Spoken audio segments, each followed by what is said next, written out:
Hello everyone, welcome back. आज का जो हमारा टॉपिक होगा इंडियन कॉन्ट्रैक्ट एक्ट के 1872 का, इसमें हम डिस्कस करेंगे सेक्शन 4 को, जो कि हमारी बात करता है कम्युनिकेशन व्हेन कंप्लीट की। कम्युनिकेशन व्हेन कंप्लीट से हमारा क्या मतलब है कि जब भी हमारा कोई ऑफर होगा, कोई लीगल एग्रीमेंट होगा, तो वो कम्युनिकेट कैसे होगा, वो कंप्लीट कैसे होगा।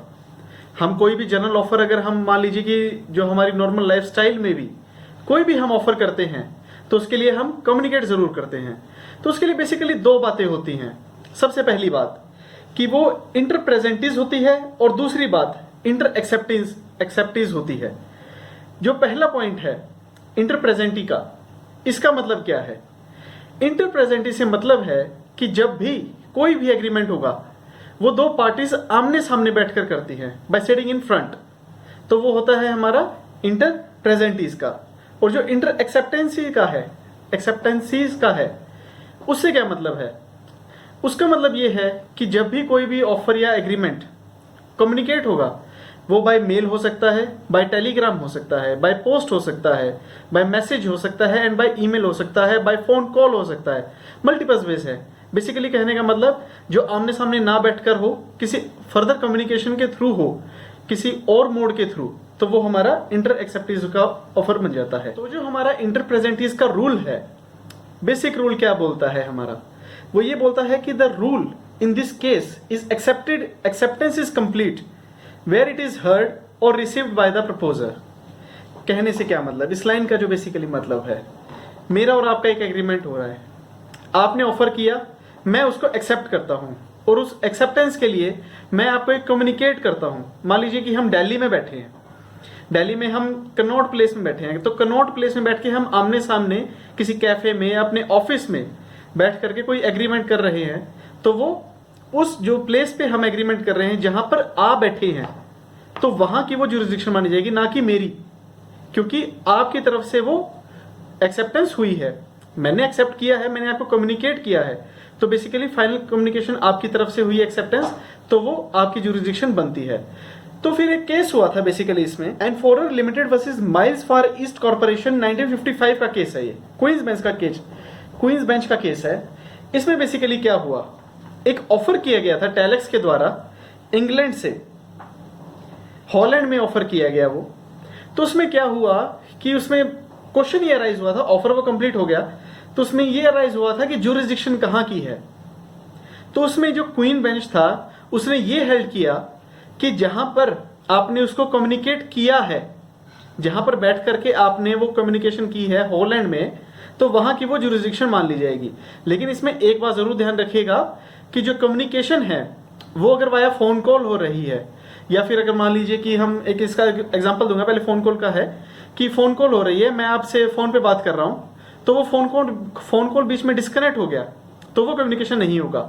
तो ये एग्जांपल हुआ हमारा इंटर एक्सेप्टेंस का। और इंटर जो प्रेजेंटीज का एग्जांपल हुआ, मान लीजिए कि हम एक रिवर के पास खड़े हैं, रिवर के आप फ्रंट साइड में हैं और मैं उसके अपोजिट साइड में हूं, तो आप वहां से मुझे बोलते हैं कि क्या आप ये ऑफर एक्सेप्ट करते हैं? मैं आपको कम्युनिकेट करता हूं कि यस, मैं उसको एक्सेप्ट करता हूं, लेकिन इन बिटवीन कोई वाटर का फ्लो इतना तेज आता है, या एरोप्लेन ऊपर से जाता है, तो उसकी डिस्टर्बेंस इतनी ज्यादा हो जाती है कि आपको वो सुन नहीं पाता, तो वो एक एक्सेप्टेंस नहीं मानी जाएगी, वो कम्युनिकेशन नहीं होगी। उसके लिए मेरे ऊपर बाउंडेशन आती है कि मैं उसको सुनूं प्रॉपरली, उसको एरोप्लेन को जाने दूं, साइलेंस होने दूं, ताकि जो मेरी आवाज है, जो मेरे कम्युनिकेशन है, वो आप तक पहुंच पाए। तो आई होप कि आपको ये जो पॉइंट है ये क्लियर हो गया होगा। अब हमारी बात आती है इंटर एब्सेंटीज की। इंटर एब्सेंटीज से क्या मतलब है? जो मैंने फर्स्ट पॉइंट आपको बताया था वो तो था कि हम आमने सामने बैठकर कंप्लीट कर लेते हैं अपनी कम्युनिकेशन को। इंटर एब्सेंटीज में क्या होता है कि इसमें आपकी जो ऑफर है, कम्युनिकेशन है, वो किसी अदर वेज में होती है, जैसे कि मेल से हो गई, बाय पोस्ट हो गई, बाय मैसेंजर हो गई, या किसी अदर फॉर्म में, कोई भी फॉर्म वो हो सकता है, बाय फोन कॉल हो गया, जो भी हो गया। तो इसके अंदर दो पॉइंट्स आते हैं। एक कि जब आपने ऑफर किया मुझे और मैंने उसको एक्सेप्ट कर लिया, और उसके लिए मैंने आपको एक पोस्ट डाल दी, एक तो वहां पर उसके ऊपर क्वेश्चन आता है आपको, लेकिन मिली नहीं है वो। दूसरा कि आपने ऑफर किया, मैंने एक्सेप्ट किया, और उसकी मैंने आपको पोस्ट डाली, और वो पोस्ट आपको रिसीव हो गई, ये हो गए 2 पॉइंट।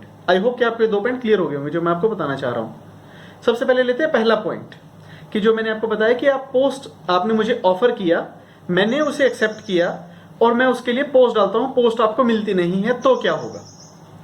इस पॉइंट के अंदर जो पॉइंट निकल कर आता है हमारा कि जो वो आपका ऑफर है वो एक एग्रीमेंट बन चुका है, वो एग्रीमेंट बन चुका है क्योंकि मैंने उसे एक्सेप्ट कर लिया है, लेकिन आप तक वो कम्युनिकेट नहीं हुआ। आप बोलेंगे कि भाई मुझे तो कम्युनिकेट हुआ नहीं तो मैं उसे एक्सेप्टेंस कैसे मान लूं। नहीं, उसके लिए हमारा जो सेक्शन 4 है इंडियन कॉन्ट्रैक्ट एक्ट का, वो ये बात क्लियर कर देता है। आप वो डायरेक्ट पढ़ेंगे आपको समझ आ जाएगा। तो फिर उसमें पॉइंट आता है कि वो सिचुएशन क्या होगी उसके बाद। जब भी मैं वो एक्सेप्टेंस करके आपको पोस्ट कर दूंगा और अभी तक आपको वो रिसीव नहीं हुआ है, तो वो एक्सेप्टेंस मैं आपकी तरफ से कंसिडर करूंगा कि वो कॉन्ट्रैक्ट जो है कंप्लीट हो गया। उसके अंदर मेरे पास तो बल्कि एक पॉइंट और है कि मैं उसको चाहूं तो रिवोक कर सकता हूं। आई होप कि आपको समझ आ रही होगी ये बात।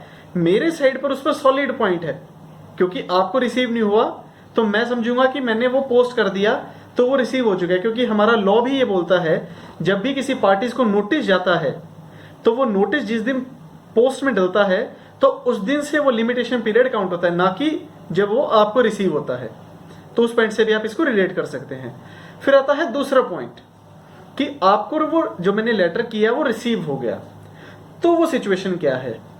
उस सिचुएशन में जो वो हमारा एग्रीमेंट है वो टोटली कंप्लीट हो जाता है। ना ही फिर उसको आप रिवोक कर सकते हैं, ना ही फिर उसको मैं रिवोक कर सकता हूं, मैं कैंसिल कर सकता हूं, अनलेस एंड अनटिल उसमें कोई इलीगैलिटीज इन्वॉल्व हैं।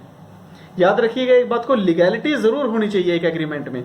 अगर लीगली वो नहीं है तो वो एग्रीमेंट बिल्कुल भी कंसिडर नहीं होगा। मैं हर वीडियोस में, हर लेक्चर में, हर पॉइंट में आपको ये बात जरूर मेंशन करता हूं कि जो भी एग्रीमेंट होगा वो लीगली एनफोर्सेबल होना चाहिए।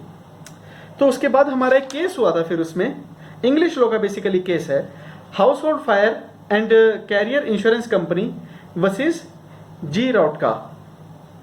इस केस में क्या था, इसमें एक पर्सन ने कंपनी को शेयर अलॉट करवाने के लिए एक लेटर भेजा। कंपनी को वो लेटर रिसीव हुआ, कंपनी ने उस लेटर को एक्सेप्ट किया और उसकी एक्सेप्टेंस जो है उसको बाय पोस्ट भेज दी, लेकिन उसको वो लेटर जो है वो रिसीव नहीं हुई। तो बाय चांस जो वो कंपनी है वो ड्रॉप हो गई, वो फेल हो गई कंपनी। तो फेल होने के बाद जो उसके शेयर की अमाउंट थी, जो उसकी अमाउंट की कॉल थी, कंपनी ने उससे वो अमाउंट कॉल की। जब वो कंपनी फेल होगी, शेयर के जो शेयर होल्डर्स होते हैं, अगर आपको पता हो, जो शेयर होल्डिंग होती है उसके अंदर आपकी जो अमाउंट होती है वो अगर कंपनी डूब जाए तो आपको देनी पड़ती है, अगर वो कॉल्स पर हो। शेयर की अमाउंट कॉल्स पर भी होती है और लमसम भी होती है, ये एक अलग टॉपिक है। तो मैं आपको जो बताना चाह रहा हूं कि उससे जो है अमाउंट कॉल की, अमाउंट कॉल करी, उसने उस बात से डिनाई कर दिया। उसने क्या डिफेंस दिया कि मेरे को तो कंपनी की तरफ से कोई एक्सेप्टेंस का लेटर नहीं आया। तो कंपनी ने फिर उसकी जो रिसिप्ट थी वो शो करी। कंपनी ने कहा कि हमारी तरफ से वो एक्सेप्ट हो चुका था, हमने आपको लेटर डिलीवर कर दिया था, आपको रिसीव नहीं हुआ, इसमें हमारा कोई फॉल्ट नहीं है, आपको पैसा देना पड़ेगा। तो इसमें कोर्ट ने जो है वो यही हेल्ड किया था कि जो पार्टी है उसने उसको एक्सेप्ट कर लिया और उसने उसको वो लेटर कम्युनिकेट कर दिया। कंपनी की तरफ से वो पॉइंट कंप्लीट हो चुका है, लेटर आपको रिसीव नहीं हुआ तो उसके लिए अलग बात है, उसके लिए वो कंपनी लायबल नहीं है, आपको वो जो पैसा है वो आपको देना पड़ेगा। तो आई होप कि आपको ये जो 2 पॉइंट है ये आपको समझ आ गए होंगे। फिर उसके बाद हमारा पॉइंट आता है कि जो वो प्लेस ऑफ एक्सेप्टेंस है वो कौन सी कंसिडर होगी। बड़ा ही इंपॉर्टेंट पॉइंट आता है कि मान लीजिए कि आपका और मेरा एक एग्रीमेंट चल रहा है, आप मेरे को टेलीग्राम करते हैं या बाय पोस्ट एक लेटर भेजते हैं।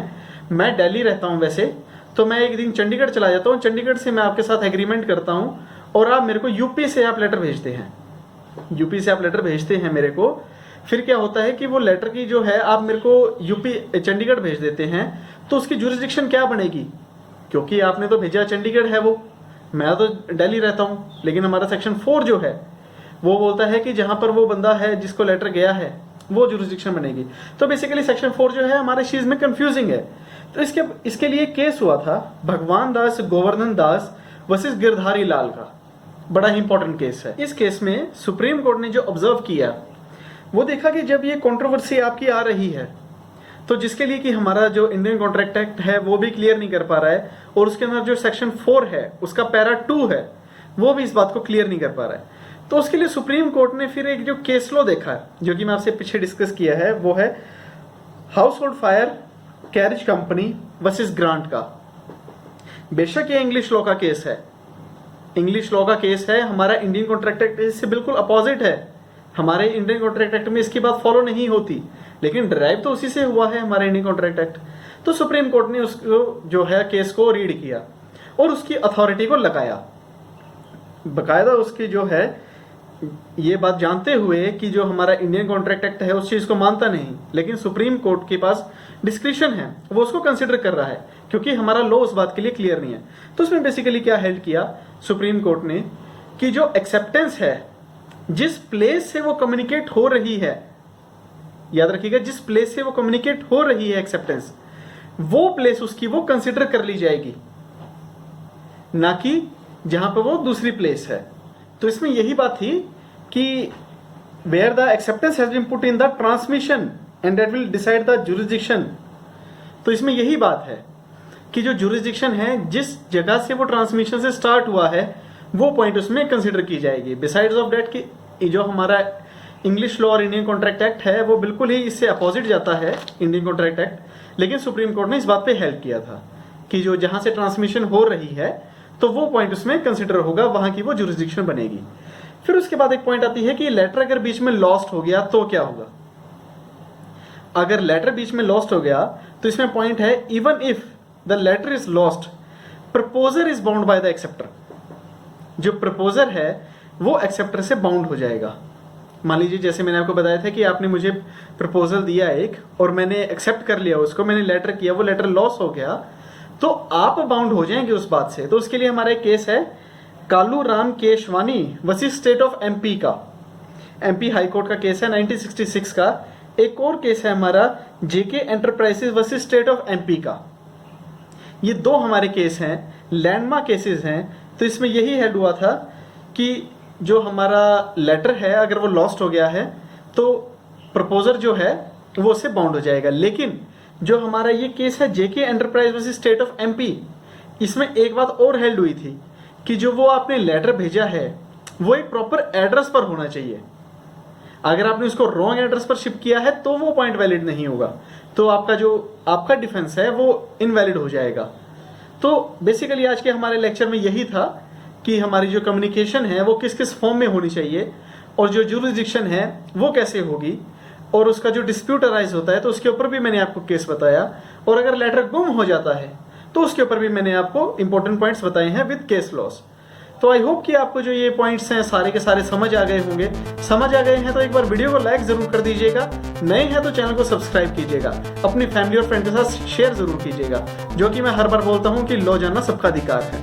Ignorance of law is not an excuse. Thank you so much, bye bye, take care.